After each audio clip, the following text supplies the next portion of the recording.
Understanding the guitar and the fretboard can be a bit of a challenge. If you've ever taken lessons before or seen any online lessons, there's a couple like directional things that are kind of confusing. So you may hear something like go up the neck. So if I'm going up the neck, it's going to go up the neck. And you might even think of this as down. The idea behind it is it's going up in pitch. So if I'm playing from 1, I start moving my finger up, it's getting higher, so I would call that up. And then down is down in pitch. Right?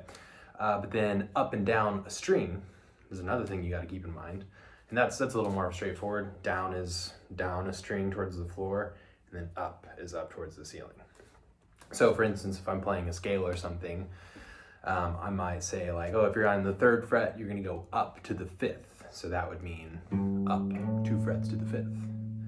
Or down to the 1, that would mean down to the 1. Or if I said down a string, keep the same fret, you just go down to the next string. Or if I go up a string, I would go back up to the top string, right? So it's one thing that's a little confusing. Otherwise, you have this number system for your strings. So that can be a little confusing, like knowing which is the 6th string and which is the 1st string. So how I memorize it is I'm thinking of like 1 is the small number, so it's also the small string, and then 6 is my big number, is the big string, right? Which may come into play with chords. You may see in later videos where it's like, okay, 6th string, 3rd fret, you know, that'd be the 6th string from the bottom, and then the 3rd box, right? And then your frets are just every box up the neck. You see them marked, little boxes kind of divided by this metal fret line. And like fretting a note, a lot of people will ask like, where exactly on the fret do I put my finger? You want to kind of target the bottom of the fret. So if you're on the 3rd fret, for instance, I wouldn't play my finger closer to the 2nd fret. I would put it as close to the 4th fret as I can, like right up, right behind the line. That's going to give you the best tone. It'll kind of ring out and sustain a little more. If I was down towards the bottom of the fret, you get this kind of gross buzzy sound, and it's just more of a challenge to actually fret the note. But that's all the directional stuff. You know, learning through tablature, I'll have another lesson on understanding that. But just keep that in mind. The biggest thing you want to make sure you know really well is the numbers on the strings, 1, 6, and then knowing the names of your frets and stuff. But those frets are easier to understand if you look at your fret markers. So you have all these little dots, and they're just odd numbers. So it'd be like 3, 5, 7, 9, and then 12. Cool. So that's not too bad. But yeah, so that's one thing to keep in mind. Another is just tuning the guitar. So whenever you go to tune it, it's important to know the order of notes. So if I'm looking from top down to the string, there's an easy term that you can use to memorize it. So the notes in order are E, A, D, G, B, E.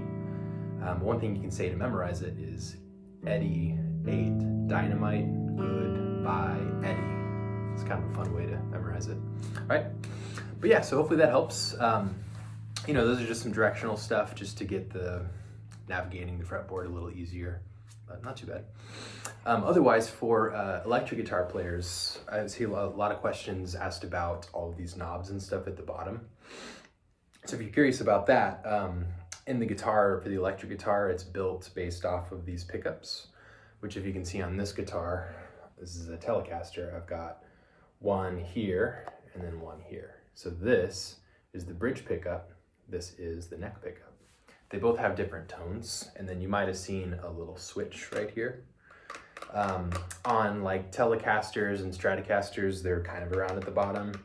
If you have like a Jazzmaster or like a Jaguar, they're like up here. It depends on the guitar, but it's kind of the same thing. So that's your pickup selector. So if I have my pickup all the way over, it's using the neck pickup, which gives you a darker tone. It's like the lowest the guitar can get.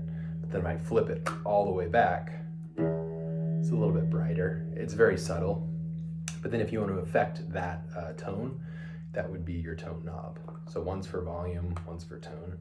It might be hard to tell on the microphone, but See, that almost sounds a little bit like flat, almost like it's behind a wall. And then now it's right up in your face. So that's that. And then volume, of course, is just volume. But yeah, that's it.